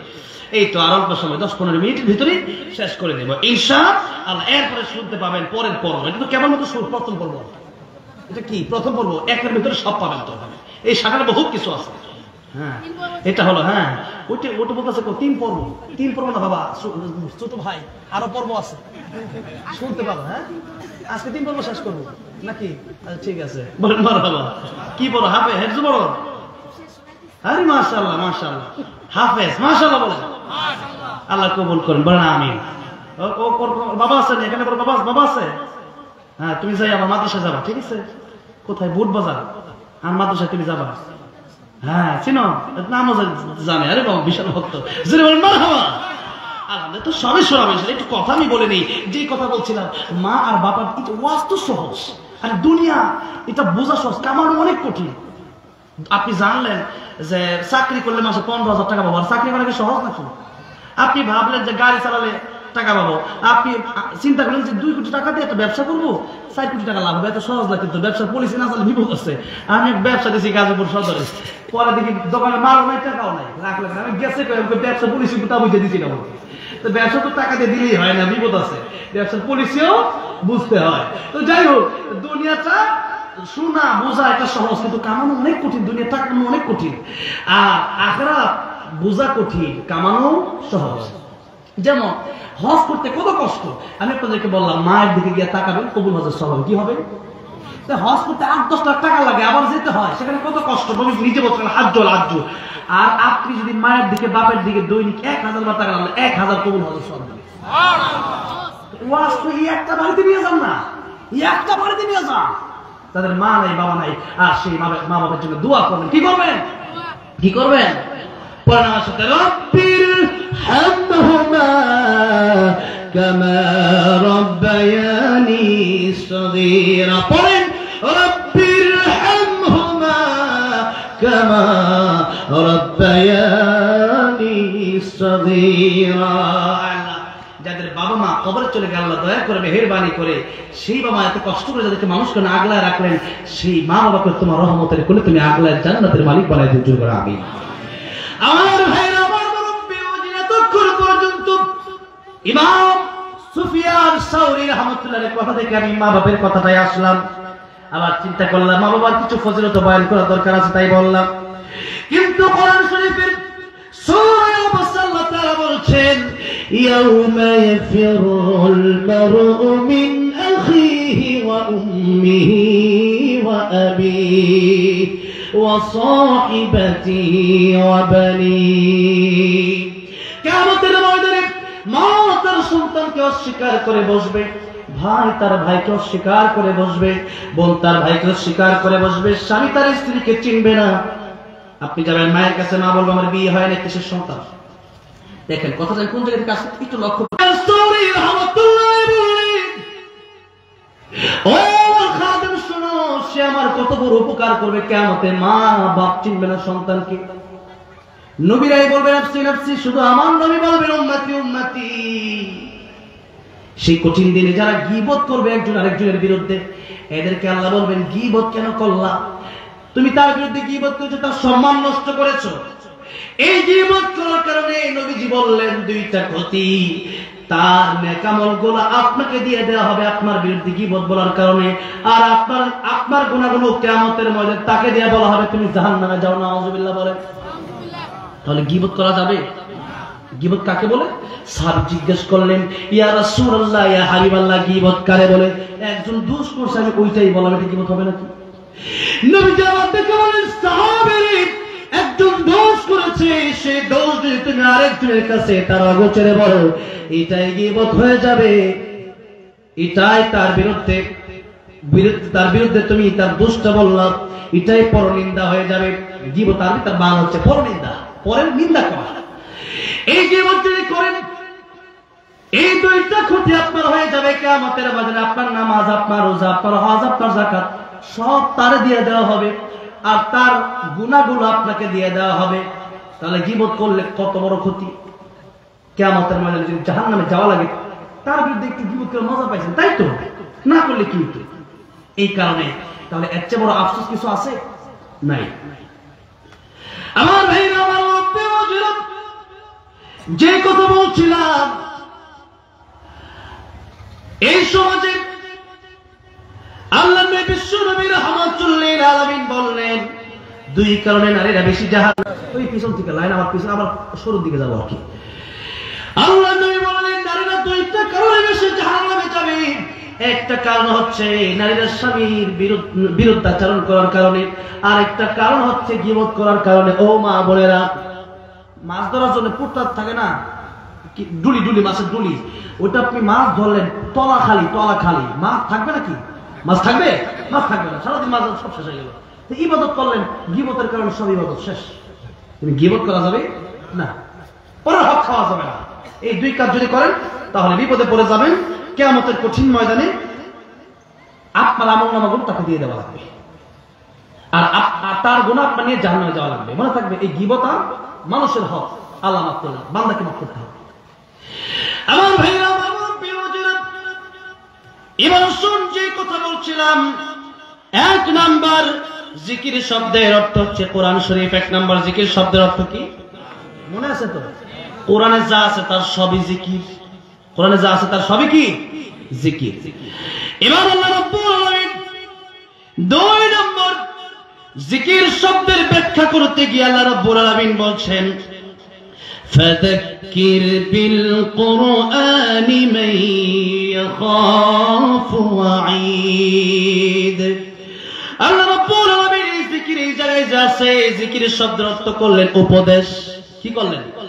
আবার সূরা গাশিয়া এই কথাই আল্লাহ রাব্বুল আলামিন বলছেন ফাযাক্কির ইন্নামা আনতা মুযাক্কির লাস্তা আলাইহিম বিমুসাইতির।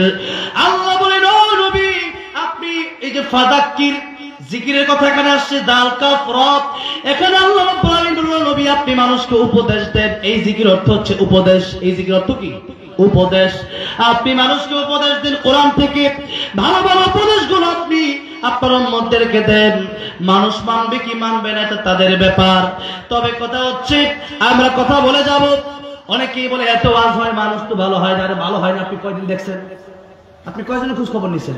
ভালো হয় না মানে এই তো 3-4 দিন আগে একটা স্টেজ থেকে, সিরাজগঞ্জের একটা স্টেজ থেকে আমি নামতেছিলাম, এক যুবক চোখের পানি ছেড়ে দিয়ে কাঁদছে আর বলছে হুজুর আমি আপনার সাথে একটু দেখা করতে চাই। আমি যুবক বড় খারাপ ছিলাম, কিন্তু আল্লামা সাঈদীর ওয়াজ শুনে আমি নামাজি হয়ে গেছি। এরকম মানুষ নামাজি হচ্ছে। তবে কথা হচ্ছে নূহ আলাইহিস সালাম 950 বছর দাওয়াত দিলেন, 100 মানুষ ঈমানদার হয় নাই। এখন নূহ আলাইহিস সালাম এত বড় জলিলুল কদর পয়গম্বর, তিনি দাওয়াত দিলেন 950 বছর, 100 মানুষ ঈমানদার হলো না। আমার দাওয়াতে 100 না হোক, একজন যদি হয় তাও আলহামদুলিল্লাহ। এখন কথা হচ্ছে আল্লাহ রাব্বুল আলামিন হেদায়েত আপনার কপালে রাখছে কিনা এটা তো আল্লাহই ভালো জানেন।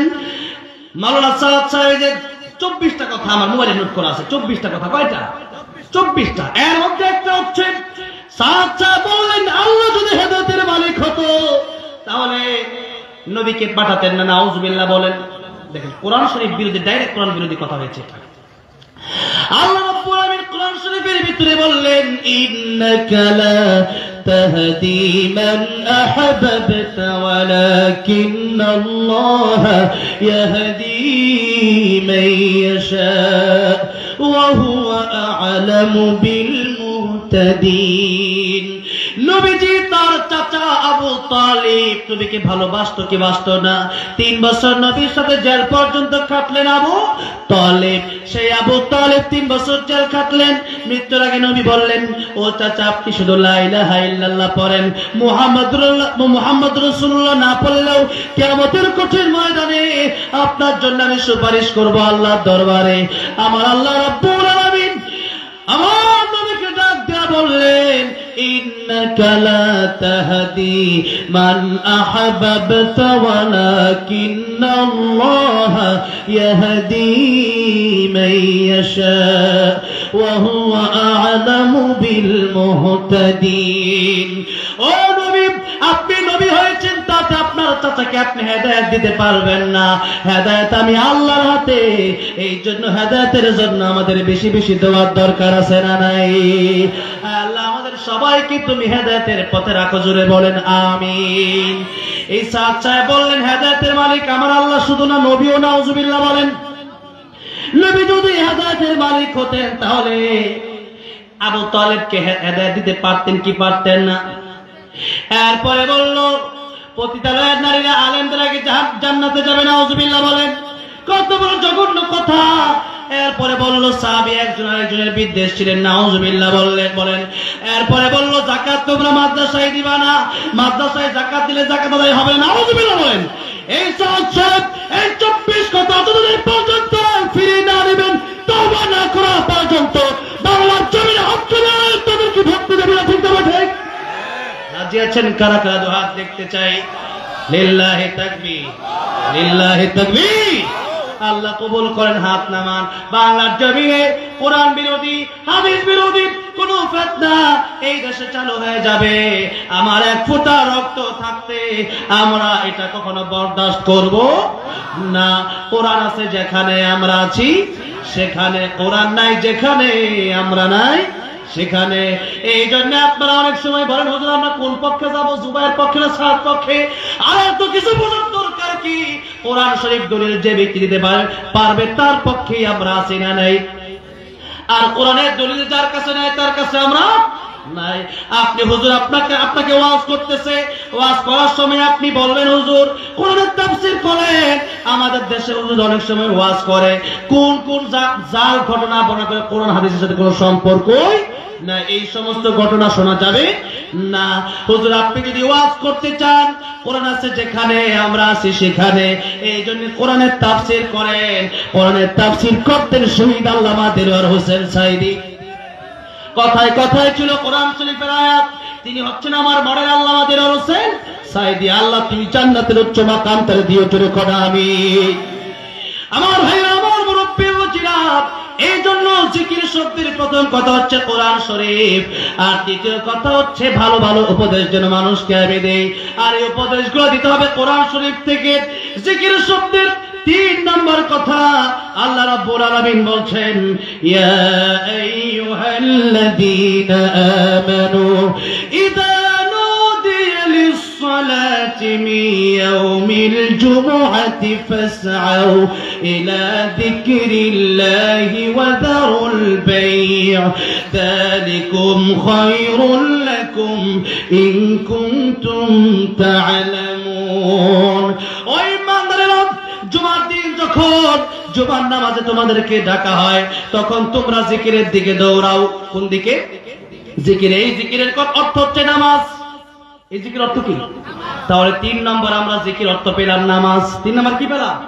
নামাজ। এখন যদি আপনি আল্লাহর জিকির সুবহানাল্লাহ আলহামদুলিল্লাহ পড়েন, নামাজ যদি না পড়েন, তাহলে জিকির করে লাভ আছে? নাই।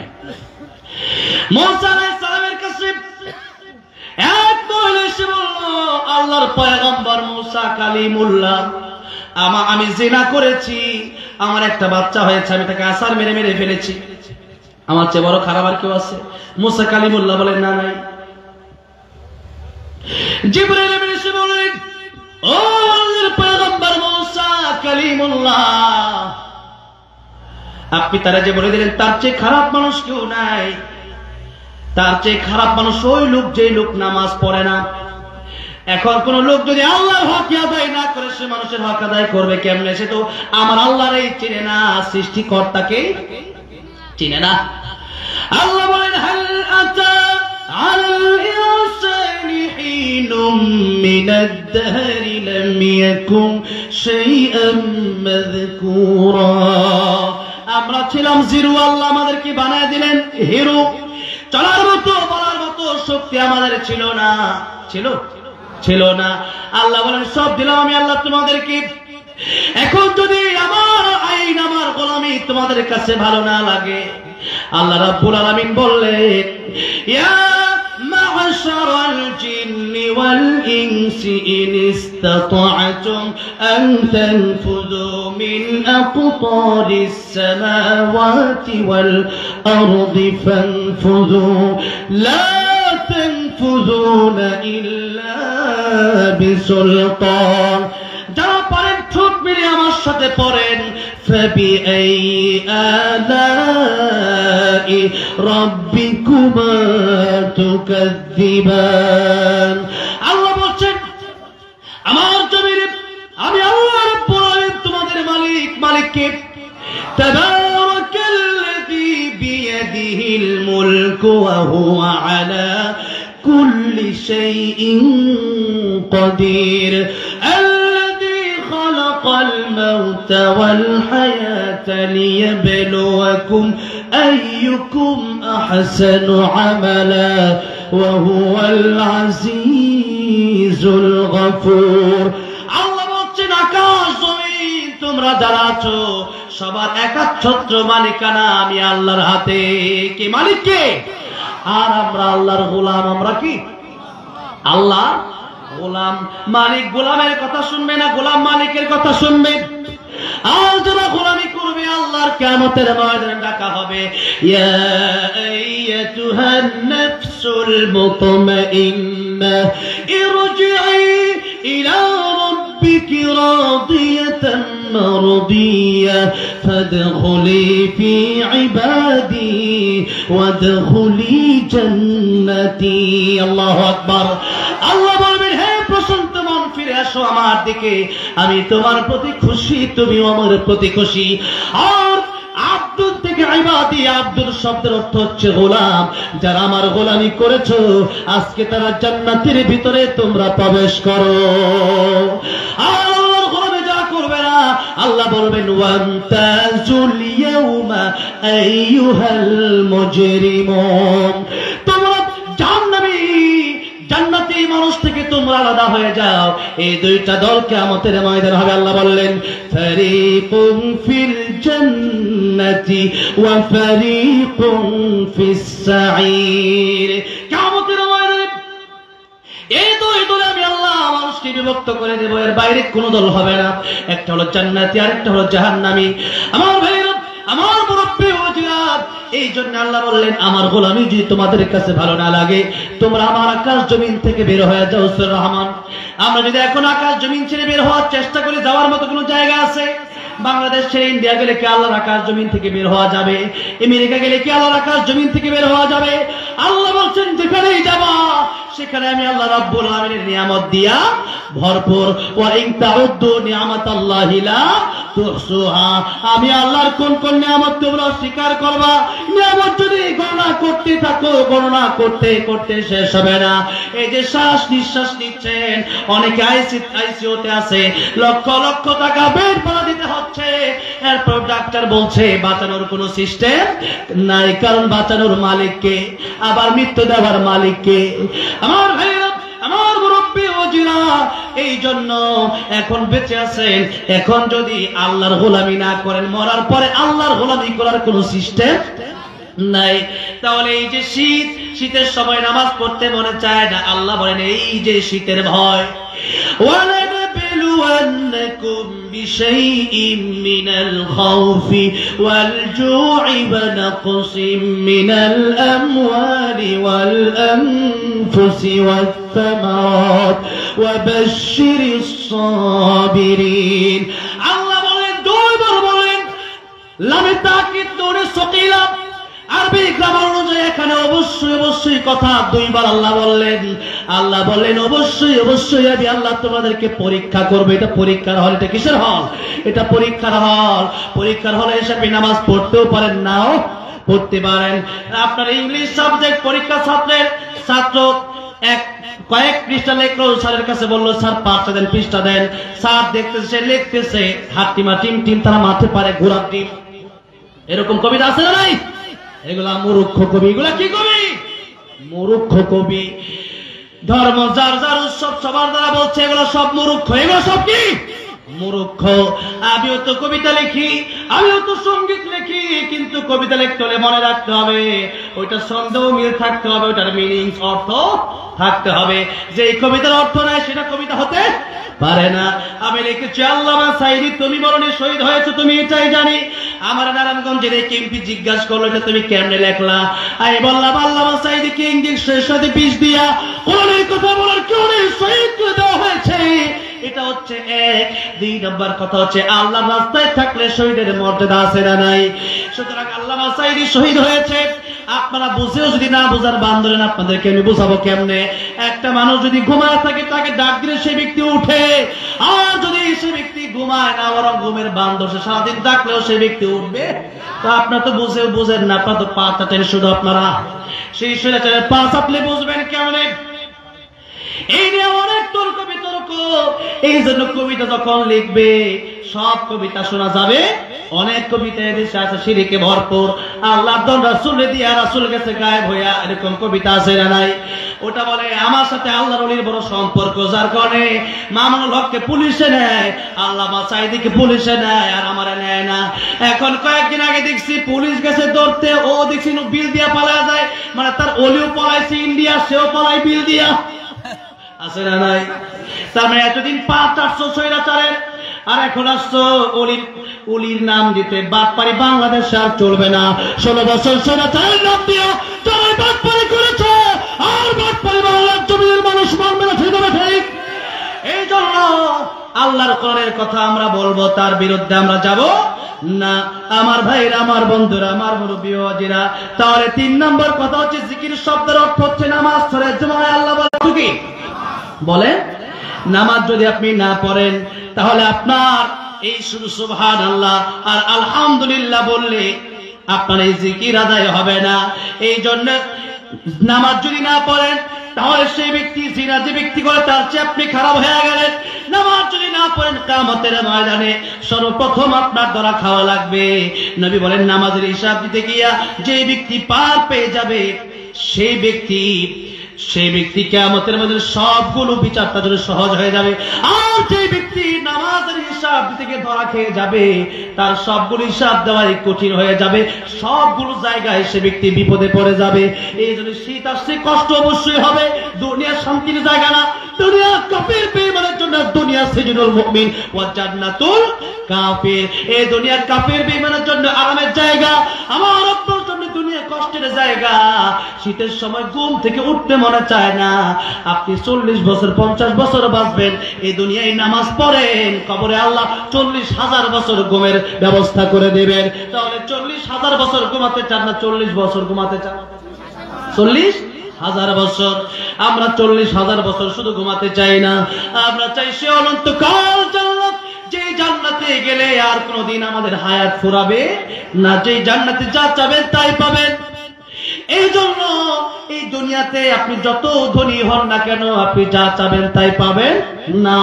দুনিয়াতে আপনি চাইলেই অসুস্থতা থেকে বাঁচতে পারবেন না। দুনিয়াতে আপনি চাইলেই 5 তলা বাড়ি হয়ে যাবে না। দুনিয়াতে আপনি যা ইচ্ছা তাই করতে পারবেন না। কিন্তু দুনিয়াতে আল্লাহর কথাই চলবেন। কারণ গোলাম যারা হয় তারা নিজের ইচ্ছা মতো চলতে পারে না, বরং গোলাম চলবে মালিকের কথা। আমরা চলবো কার কথায়? আমরা চলবো কার কথায়? আল্লাহর কথা ছাড়া আমরা চলতে পারি না, কারণ আমাদের মালিক আল্লাহ, আমরা আল্লাহর গোলাম। এবার আসুন আল্লাহ রাব্বুল আলামিন 4 নম্বর কথা বললেন। আল্লাহ বললেন জিকির অর্থ কি আমি আল্লাহ তোমাদেরকে বলে দিচ্ছি। ওয়ামান আ'রাদা আন যিকরি ফাইন্না লাহু মাঈশাতান দানকান ওয়া নাহশুরুহু ইয়াওমাল কিয়ামাতি আ'মা। এখানে জিকির আসছে, জিকির আল্লাহ বলেন আমার জিকির থেকে যে ব্যক্তি মুখ ফিরিয়ে নিবে। তাফসীরে কাবীর লেখা হলো জিকির মানে, এই জিকির অর্থ হচ্ছে আল্লাহর আইন। এই জিকির অর্থ কি? আল্লাহর আইন। আল্লাহর আইন শুধু ঘরে মানলে হবে, মসজিদে মানলে হবে? মসজিদে মানলে হবে। আস-সারিকু ওয়াস-সারিকাতু ফাকতাউ আইদিয়াহুমা, চোর চুরি করলে তার হাত কাটার আইন দরকার আছে না নাই? এই হাত, এই আইনগুলো বাংলাদেশে চালু হোক, সেটা আমরা চাই কি চাই না? এটা চালু করতে হবে। ব্রিটিশের আইন বন্ধ করতে হবে। আল্লাহর কোরআনের সেই আইনগুলো যদি বাস্তবায়িত হয়ে যেত, এই জালিম স্বৈরাচারগুলো ইন্ডিয়া পাওয়া যাওয়ার সময় বাংলার জনগণের কোটি কোটি টাকা চুরি করে নিয়ে যেতে পারত না, ঠিক আছে? এই জন্য চোর ডাকাতের জায়গা বাংলার জমিনে হবে না। আমরা এই চোরের বিচার চাই। যেগুলো চোর সেগুলোর বিচার করতে হবে, ঠিক না? ঠিক। যেগুলো চুরি করছে 16 বছর, এগুলোর বিচার করতে হবে, সেগুলোর বিচার আমরা চাই। চুরি এতদিন পর্যন্ত চুরির শাস্তি ছিল সবচেয়ে কম, বেশি, ঠিক না বেটে? যার কারণে দেশে চুরি ছিল বেশি। ওই স্বৈরাচারগুলো সব খালি চুরি করছে, খালি চুরি আর চুরি। এই জন্য চুরি আছে যেখানে আমরা নাই, সেখানে কোরআনের আইন আমাদের মানতে হবে। কোরআনের আইন যদি মানতে চান, এই কথা বলে অনেকে রাগ করতে পারে, কিন্তু আপনি রাগ করেন আর ভালো থাকেন, সেই কথা আমি মানবো না। কারণ সুন্নাত শুধু মিষ্টি খাওয়ার নাম নয়, ওহদের ময়দানে পাথর খাওয়ার নাম সুন্নাত, ঠিক আছে? কবি বলেছেন এই জন্য সুন্নাত নয় শুধু দাওয়াতের মেহমান, সুন্নাত নয় শুধু খাওয়া শেষে মধু পান। আপনি শুধু মধু পান এটাই সুন্নাত না, আরো অনেক সুন্নাত আছে, আমরা শুধু সেই সুন্নাত মানি। এই জন্য রহমতুল্লাহ আলাইহি বলেছিলেন, মসজিদের কোণে বসে জিকির যত করোই কষে, এভাবে যায় না পাওয়া আল্লাহকে। কি হবে বেঁচে থেকে অযথা বিদ্যা শিখে, যদি না গড়তে পারে শোষণবিহীন সমাজটাকে? কি হবে বেঁচে থেকে, কি হবে বেঁচে থেকে, ঠিক না বে ঠিক? এই জন্য আল্লাহর আইন যেন আল্লাহ বাংলাদেশে বাস্তবায়ন করে দেন, বলেন আমিন। 4 নম্বর কথা আল্লাহ রাব্বুল আলামিন বলছেন, ফাযকুরুনি আযকুরুকুম ওয়াশকুরুলি ওয়ালা তাকফুরুন।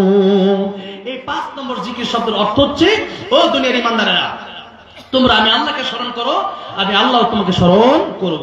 যেমন সুবহানাল্লাহ আলহামদুলিল্লাহ বলেছিলাম, এটা বললেও লাভ আছে। যেমন সুবহানাল্লাহ আলহামদুলিল্লাহ একবার বললেন তো আল্লাহ তাআলা তামাম দুনিয়া ভর্তি সব আপনাকে দিয়ে দিবেন। তাও তো সুবহানাল্লাহ সবাই বললেন না। এই দুনিয়াতে যত ফাঁকা জায়গা আছে নবী বলেন তামাম পৃথিবীর সমস্ত ফাঁকা জায়গা আল্লাহ আপনাদের সওয়াব দেয়া ভরপুর করে দিবেন, বলেন সুবহানাল্লাহ। এরপরে মুসা কালিমুল্লাহ আল্লাহ রাব্বুল আলামিনের কাছে একদিন বললেন, আল্লাহ রাব্বুল আলামিন আমার একটা আনকমন জিকির দেন যেটা সবাই করেন আমি করব। আল্লাহ বলেন, মুসা তুমি পড়ো লা ইলাহা ইল্লাল্লাহ, লা ইলাহা